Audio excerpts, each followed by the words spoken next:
Music Crickets. Bonjour à toutes et tous, ici Alexandre Desgagnons-Givré pour vous parler aujourd'hui du jeu Muséum Pictura. Alors le jeu Muséum Pictura est une création des studios Holy Grail avec comme auteurs Éric Dubus et Olivier Melisson. Alors je mentionne que c'est un jeu des studios Holy Grail avec une collaboration pour la version française des studios Synapse Games du Québec. Et voilà, c'était la Minute Patriotique. Poursuivons donc, c'est un jeu de 2 à 4 joueurs pour des joueurs de 14 ans et plus, quoique, et pour des durées de 60 minutes et plus. Voyons les règles.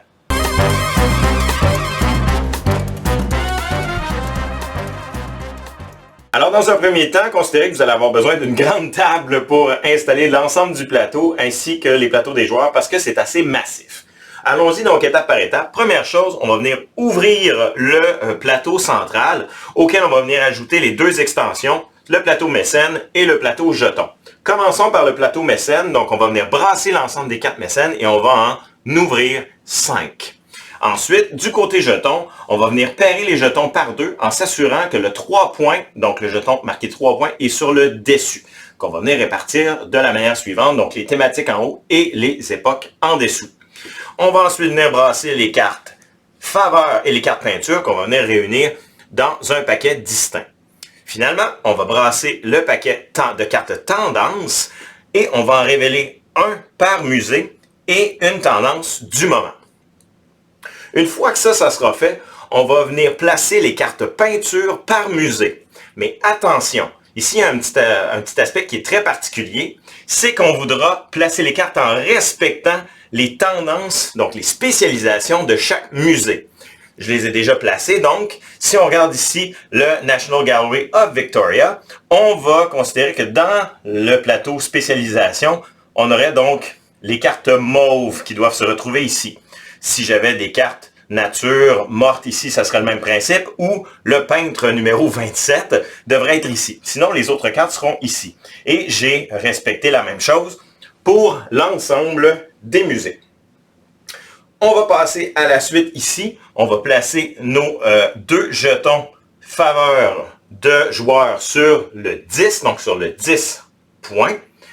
Et en ayant déterminé le premier joueur, dans ce cas-ci, ça va être le musée de Londres qui va débuter. On va placer son jeton à 4 et notre deuxième joueur à 3. Si on avait 3 ou 4 joueurs, on continuerait sur 2 et sur 1. Donc les points, les pions ne commencent pas à 0. On va être maintenant prêt à distribuer nos cartes. Chaque joueur va venir piger 5 cartes peinture et une carte faveur, ce que vous voyez ici. Finalement, dernière chose à faire, les joueurs vont venir piger 3 cartes tendance et en conserver une seule. Les autres cartes seront rebrassées dans le paquet. On est maintenant prêt à jouer. C'est donc le joueur rouge ici, le joueur du Royal Museum of London, qui va débuter le premier tour. Un tour étant composé de 2 phases, la phase d'acquisition et la phase d'action. Pour la phase d'acquisition, considérez ici, juste pour qu'on comprenne bien l'ensemble, je vais révéler, donc je vais jouer à jeu ouvert et je vais aussi vous montrer ma carte tendance pour bien voir comment je vais prioriser mes échanges avec les 4 musées et potentiellement avec mon adversaire. Alors, je vais révéler ici ma carte tendance que normalement vous allez garder cachée bien sûr.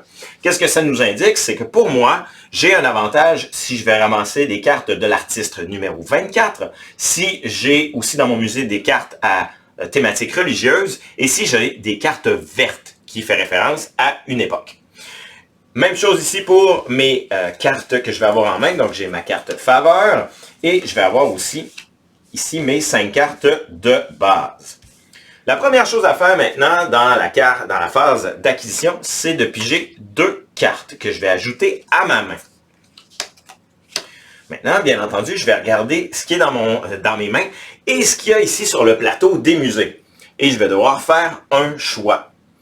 De ce côté-là, donc, si je veux commencer à jouer avec les cartes à thématique religieuse, ben, j'en ai une seule dans mon paquet. Ça veut dire que je voudrais éventuellement la placer dans mon musée. Mais comme je dois faire un échange d'abord avec un musée, ben, je vais regarder qu'est-ce qui est disponible. Donc, il y aurait celle-ci dans le musée.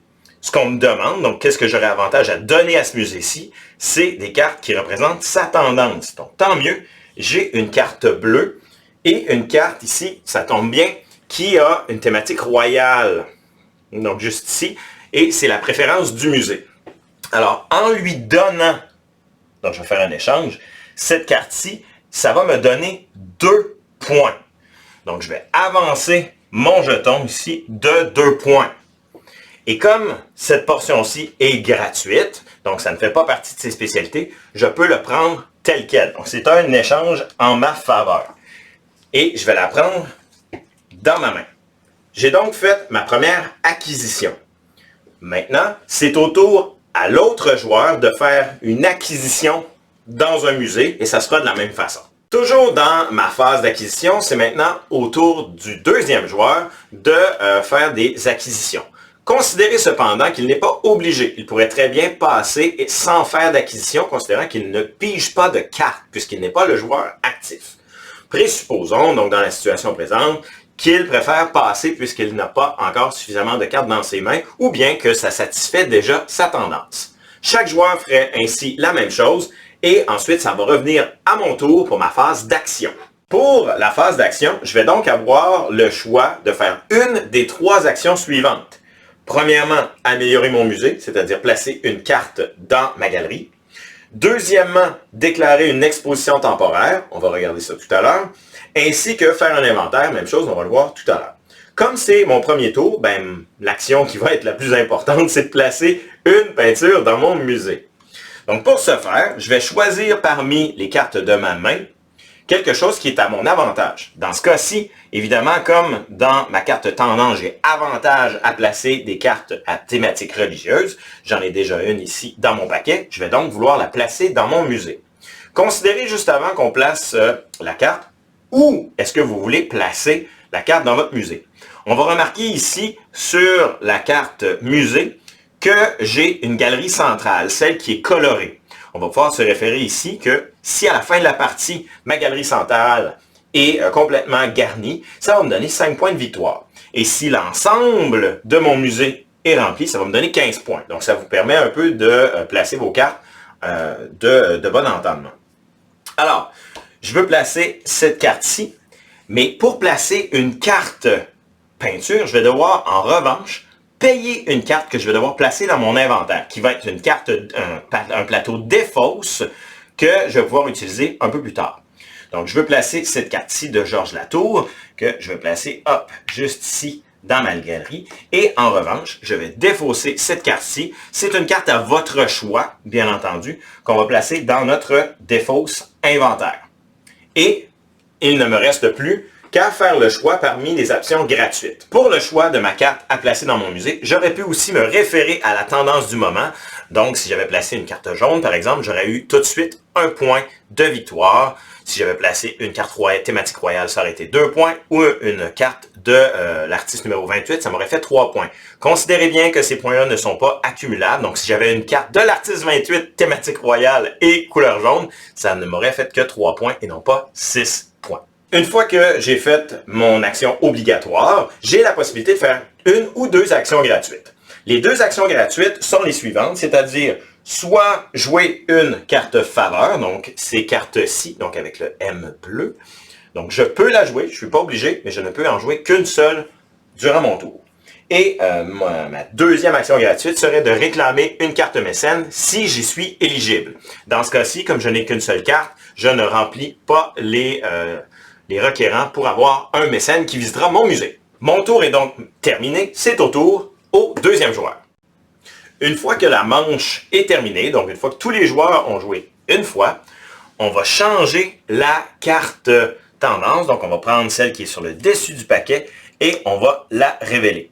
Donc à chaque manche, on va révéler une nouvelle carte tendance. J'ai fait avancer la partie ici pour vous illustrer une autre possibilité d'amélioration de mon musée. Au lieu de prendre une carte qui est dans ma main, je peux aller chercher une carte qui est dans l'inventaire, donc dans la défausse d'un adversaire. Pour ce faire, je vais devoir payer une carte qui vient de ma main, donc comme je ferais de toute manière si je la prenais de ma main. Et je vais aller chercher une carte de mon choix, n'importe laquelle, dans la défausse de mon adversaire. Donc, je vais aller chercher celle-ci de mon ami Bosch. Et je la place directement dans mon musée. Donc, ici, je vais la placer avec mon autre symbole religieux.